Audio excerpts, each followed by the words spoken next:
പണ്ടൊക്കെ ഒരു സിനിമ വിജയിച്ചു അല്ലെങ്കിൽ ഹിറ്റിലേക്ക് കുതിക്കുന്നു എന്നൊക്കെ പറയുന്നത് എത്ര ദിവസം തിയേറ്ററുകളിൽ ഓടി എന്നത് കണക്കാക്കിയാണ്. അതായത് 50 ദിവസം, 100 ദിവസം, 200 ദിവസം. നമുക്കറിയാം 400 ദിവസമൊക്കെ ഓടിയ സിനിമയാണ് ഗോഡ് ഫാദർ എന്ന് പറയുന്ന മലയാള സിനിമ. 401 ദിവസം. ചിത്രം എന്ന് പറയുന്ന സിനിമ 365 ദിവസം ഓടി. അങ്ങനെ കുറേ സിനിമകളുണ്ട്. ഇന്ന് പക്ഷേ അതൊക്കെ വെറും എന്താ പറയുക ഓർമ്മകൾ മാത്രമാണ്. കാരണം ഇന്ന് ഞാൻ അത് ഒരിക്കലും സംഭവിക്കില്ല. വളരെ അപൂർവമായിട്ട് സംഭവിക്കാറുണ്ട്. അതിന്റെ കാരണം മറ്റൊന്നുമില്ല, ഒരു സിനിമ ഇറങ്ങിയാൽ ആ സിനിമ ഇപ്പോൾ 28-ാം ദിവസമോ അല്ലെങ്കിൽ 56-ാം ദിവസമോ ചുരുങ്ങിയ ദിവസങ്ങൾ കൊണ്ട് തന്നെ OTT-ൽ വരികയാണ്. പിന്നെ തിയേറ്ററിലെ ആളുകൾ അപൂർവമായിട്ടേ പോവുള്ളൂ. അതുകൊണ്ട് എത്രയും പെട്ടെന്ന് ഇനീഷ്യൽ കളക്ഷൻ കളക്ട് ചെയ്യുക എന്നുള്ളതാണ് ഇന്നത്തെ ഒരു ട്രെൻഡ് എന്ന് പറയുന്നത്. ഈ പറഞ്ഞ ഒരു 20 ദിവസം കൊണ്ട് തിയേറ്ററിനൊക്കെ മാക്സിമം കളക്ട് ചെയ്യാൻ പറ്റും. അങ്ങനെ നമ്മൾ കേൾക്കുന്ന ഒരു പേരാണ്, അതിപ്പോൾ കുറച്ച് കാലമായി കേൾക്കുന്ന ഒരു പേരാണ് കോടി ക്ലബ്ബ്. ഇപ്പൊ അതാണ് നമ്മൾ എത്ര ദിവസം ഓടി എന്നുള്ളതിലുപരി പെട്ടെന്ന് 50 കോടി കയറുന്നു, 100 കോടി കയറുന്നു, 200 കോടി, 300 കോടി. ഇപ്പൊ കോടി ക്ലബ്ബാണ്. ഇപ്പോൾ നമ്മുടെ ദുരന്തർ പോലത്തെ സിനിമകളൊക്കെ നമുക്കറിയാം 1000 കോടി ക്ലബ്ബുകളൊക്കെയാണ്. മലയാളം നമുക്ക് ആ ഒരു ലെവലിലോട്ട് എത്തിയിട്ടില്ല. എങ്കിലും ഇപ്പോൾ മലയാളത്തിലെ ഒരു സിനിമ വളരെ ഹൈപ്പോടുകൂടി വന്നൊരു സിനിമയാണ്. ആ ഒരു സിനിമ ആട് 3 100 കോടി ക്ലബിലേക്ക് കയറിയിരിക്കുകയാണ്. അപ്പോൾ ഇത് ആട് അങ്ങനെ ഹിറ്റാവും എന്നൊക്കെ തന്നെയായിരുന്നു ഒരു പ്രതീക്ഷ. കാരണം ആട് 2 ഭയങ്കര ഹിറ്റായിരുന്നു. ആട് 1 തിയേറ്ററിൽ പരാജയമായാലും അത് ഭയങ്കര എന്താ പറയുക ചരിത്രത്തിന്റെ ഭാഗമായി എന്ന് വേണമെങ്കിൽ പറയാം. കാരണം തിയേറ്ററിൽ പരാജയപ്പെട്ട ഒരു സിനിമ പിന്നീട് ആളുകൾ OTT-ലോ ഇതൊക്കെ ഏറ്റെടുത്ത് അതിനൊരു രണ്ടാം ഭാഗം വന്ന് അത് വിജയിക്കുക, ഇപ്പതേ മൂന്നാം ഭാഗം വന്ന് അത് വിജയിക്കുക. അപ്പൊ ഇതൊക്കെ ഒരു ചരിത്രത്തിന്റെ ലോക ചരിത്രത്തിൽ തന്നെ അപൂർവമായിട്ട് സംഭവിക്കുന്ന ഒരു കാര്യമാണ്. പക്ഷെ ആട് 3യുടെ ഒരു വിജയം ശരിക്കും ഏറ്റവും കൂടുതൽ ഗുണം ചെയ്തിരിക്കുന്നത് ജയസൂര്യ എന്ന് പറയുന്ന നടനാണ്. ശരിക്കും ഇപ്പൊ നമ്മൾ എന്താ പറയുക ഒരു ഇപ്പഴത്തെ ഭാഷയെ പറയുകയാണെങ്കിൽ കുറച്ച് നാളായിട്ട് സീനിലേ ഇല്ലാത്ത ഒരാളെ നമ്മൾ പറയും, സീനിലില്ലാത്ത ഒരാൾ വന്ന് സ്കോർ ചെയ്ത് പോയി എന്ന് പറഞ്ഞ പോലെ ജയസൂര്യയുടെ ഒരു സിനിമ തിയേറ്ററിൽ ഇറങ്ങിയിട്ട് 3-4 വർഷമായി. അവസാനം ഇറങ്ങിയ ജയസൂര്യ സിനിമകളൊന്നും അങ്ങനെ തിയേറ്ററിൽ ഭയങ്കര ബ്ലോക്ക് ബസ്റ്റർ ആയിട്ടുള്ള സിനിമകളുമല്ല. അവിടെയാണ് ജയസൂര്യ ഒരു സിനിമ കൊണ്ട് ഇറക്കി. അതൊരു ജയസൂര്യയുടെ വിജയം മാത്രം പറയാൻ പറ്റില്ല. വിനായകനും ഈ പറയുന്ന എല്ലാവരും ഉണ്ട്, സണ്ണി വേനു ഉൾപ്പെടെയുള്ള നടന്മാരൊക്കെ അതിലുണ്ട്. ഒരു കൂട്ടായ്മയുടെ വിജയം തന്നെയാണ്. എങ്കിലും ജയസൂര്യ നായകനായ ഷാജി പാപ്പൻ എന്നുള്ള കഥാപാത്രത്തിലൂടെ ജയസൂര്യ വിലസിയ ആട് 3 100 കോടി ക്ലബിൽ എത്തിയിരിക്കണം. അപ്പൊ 100 കോടി ക്ലബ്ബ് എന്ന് പറയുമ്പോൾ നമ്മൾ പല നടന്മാരെ കുറിച്ച് പറയണം. അപ്പൊ മലയാള സിനിമയിൽ ഇപ്പൊ 100 കോടി ക്ലബ്ബുകൾ ഇപ്പൊ സംഭവിച്ചുകൊണ്ടിരിക്കുകയാണ് പലപ്പോഴായിട്ട്. അപ്പോൾ മോഹൻലാലാണ് 100 കോടി ക്ലബ്ബ് ആദ്യമായിട്ട് മലയാളത്തിൽ കൊണ്ടുവന്നത്. അപ്പൊ മോഹൻലാലിന്റെ സിനിമകളെ ലിസ്റ്റ് എടുത്തു കഴിഞ്ഞാൽ പുലിമുരുകൻ ഇതൊരു വേൾഡ് വൈഡ് ആണ് നമ്മൾ പറയുന്നത്. പിന്നെ ഇത് കറക്റ്റ് കണക്കല്ല, ഒരു അപ്രോക്സിമേറ്റ് കണക്കുകളാണ്. ഇപ്പൊ ഞാൻ പല സ്ഥലങ്ങളിൽ നിന്ന് കളക്ട് ചെയ്തിട്ടുള്ള വെച്ചിട്ടുള്ള അപ്രോക്സിമേറ്റ് കണക്കുകളാണ്. കാരണം ഞാനിത് കൂടുതൽ പറയാവുന്നെങ്കിലും പലപ്പോഴും പല കമന്റുകളും വരാറുണ്ട്. ഓക്കെ, നിങ്ങൾ പ്രേക്ഷകർക്ക് വീഡിയോ കണ്ടിട്ട് നല്ലതും ചീത്തയായിട്ടുള്ള എന്ത് വേണമെങ്കിലും നിങ്ങൾക്ക് കമന്റ് ചെയ്യാം, എനിക്കൊരു കുഴപ്പമില്ല. കഴിയുന്ന കമന്റുകൾക്കൊക്കെ ഞാൻ മറുപടി പറയാനുണ്ട്, ശ്രമിക്കാറുണ്ട്. പക്ഷെ ഇത് ഞാൻ അങ്ങനെ വളരെ എന്താ പറയുക ഉറപ്പായിട്ട് പറയുന്നതല്ല. എനിക്ക് അവൈലബിൾ ആയിട്ടുള്ള റിസോഴ്സസും ഒരുപക്ഷെ സിനിമയുമായി ബന്ധപ്പെട്ട് പ്രവർത്തിച്ചിരുന്ന ആളുകളുടെ അടുത്തു നിന്നൊക്കെ കിട്ടുന്ന വിവരങ്ങൾ വെച്ചിട്ടാണ് ഞാൻ പലതും കഴിയുന്നതും ഞാൻ ഇതൊരു ഫാക്ട്സ് വെച്ചിട്ട് തന്നെയാണ് ഞാൻ പറയാറുള്ളത്. അപ്പോൾ ഞാനതൊന്ന് പറഞ്ഞു എന്നുള്ളൂ. അപ്പോൾ പുലിമുരുകൻ 140 കോടി, ലൂസിഫർ 125 കോടി. ഇത് രണ്ടും നമുക്കറിയാം കോവിഡിന് മുമ്പാണ്. പുലിമുരുകൻ 2016-ലാണ്, ലൂസിഫർ ഈ പറയുന്ന 2019-ലായിരുന്നു. ഇത് കഴിഞ്ഞ് പിന്നെ എമ്പുരാൻ, കഴിഞ്ഞ വർഷം എമ്പുരാൻ 265 കോടി, തുടരും 235 കോടി.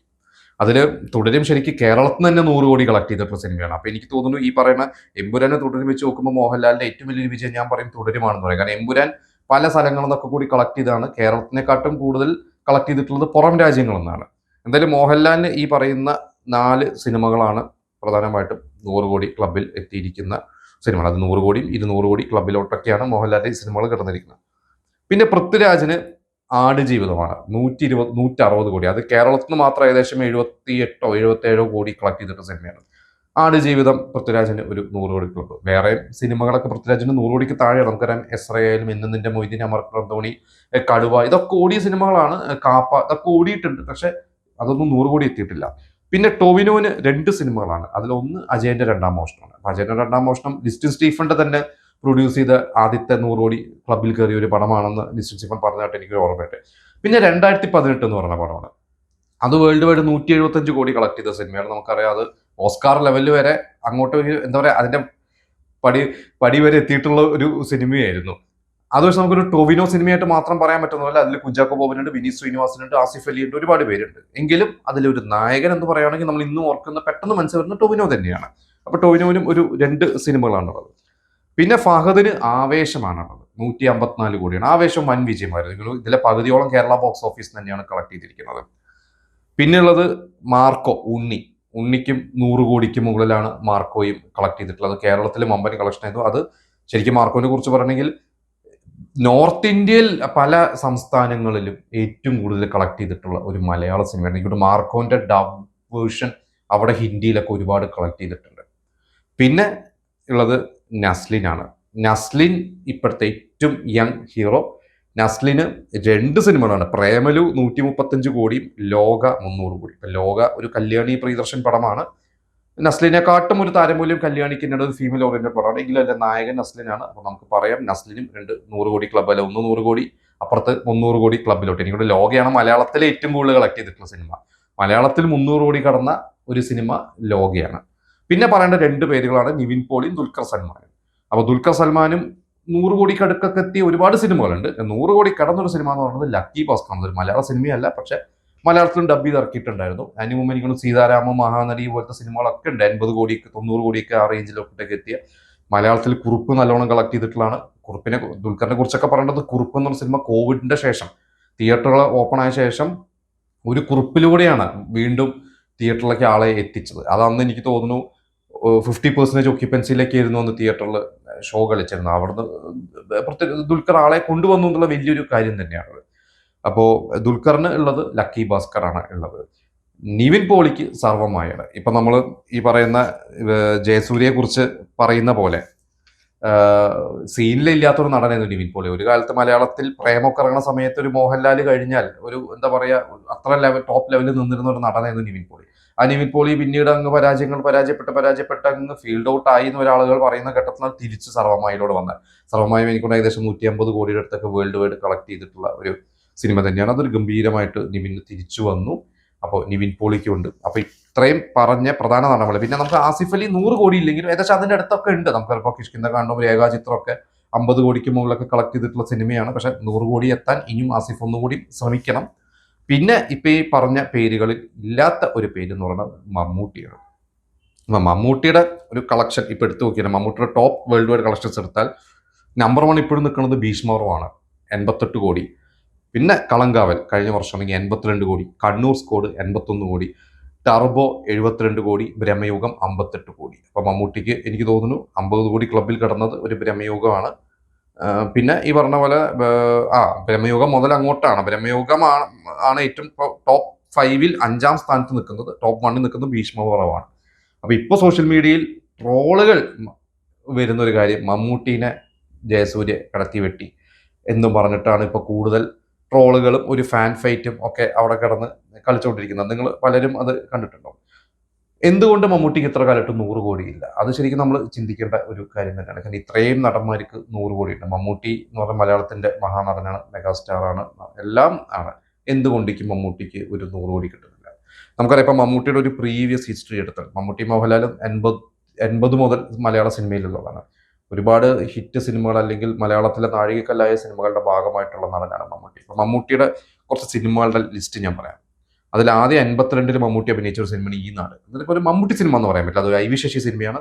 അതിൽ ടി ജി രവിയും ബാലയ്ക്കന്നാരും ഒക്കെയാണ് പ്രധാന വേഷം. ലാലു ലക്സ് അതൊക്കെ കഴിഞ്ഞിട്ട് മമ്മൂട്ടിയുള്ളൂ. ആ സിനിമ അന്നത്തെ ഇൻഡസ്ട്രി ഹിറ്റായ ഒരു സിനിമയായിരുന്നു. അന്നത്തെ ഒരു ഇൻഡസ്ട്രി ഹിറ്റാണ്.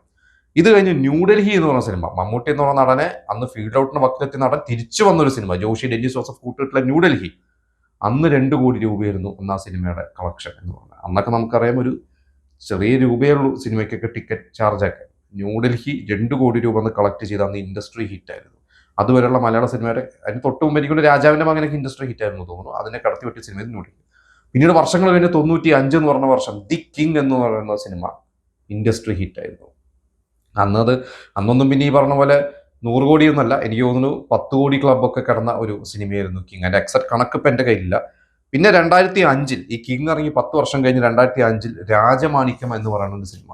രാജമാണിക്യം എന്ന് പറയുന്ന ആ ഒരു സിനിമ കൊണ്ട് മമ്മൂട്ടി അന്ന് എല്ലാ റെക്കോർഡുമാണ് ബ്രേക്ക് ചെയ്തത്. അതിന് തൊട്ട് മുമ്പ് കുറേ റെക്കോർഡ്സ് ഉണ്ടായിരുന്നു. ഇപ്പം നരസിംഹവും അതുപോലെ തന്നെ ക്ലാസ്മേറ്റ്സ് ഒക്കെ ഉണ്ടാക്കിയെടുത്ത റെക്കോർഡൊക്കെ, അല്ല ക്ലാസ്മേറ്റ്സ് അതിന് ശേഷമാണ്. നരസിംഹത്തിന്റെ ഒക്കെ ഒരു റെക്കോർഡൊക്കെ ബ്രേക്ക് ചെയ്തിട്ടുള്ള ഒരു സിനിമയായിരുന്നു രാജമാണിക്യം. 26 കോടി രൂപയായിരുന്നു അന്ന് രാജമാണിക്യത്തിന് കളക്ട് ചെയ്തിട്ടുള്ളത്. അപ്പൊ ഈ പറഞ്ഞ രാജമാണിക്യവും കിങ്ങും ന്യൂഡൽഹിയും ഒക്കെ ഈ ഒരൊറ്റ സിനിമകളോടൊക്കെ ഇന്ന് നമ്മൾ 100 കോടി 200 കോടി എന്നൊക്കെ പറയുന്ന പോലെ തന്നെയായിരുന്നു അന്ന് മമ്മൂട്ടി കടത്തി വെട്ടിയത്. ഇപ്പൊ നമ്മള് സിനിമകൾ നമുക്ക് എപ്പോഴും രൂപയുടെ മൂല്യം വെച്ചിട്ട് ശരിക്കും നമ്മൾ പറയണത്. ഇപ്പൊ നമ്മൾ പറയാം പുലിമുരുകനെക്കാട്ടും ഡബിൾ കളക്ഷൻ തുടരും കളക്ട് ചെയ്തു അല്ലെങ്കിൽ ട്രിപ്പിൾ കളക്ഷൻ കളക്ട് ചെയ്തു എന്നൊക്കെ പറയുന്നത് ശരിക്കും നമ്മൾ രൂപയുടെ മൂല്യം വെച്ചാണ് കാൽക്കുലേറ്റ് ചെയ്യണമെന്നാണ് എനിക്ക് തോന്നിയിട്ടുള്ളത്.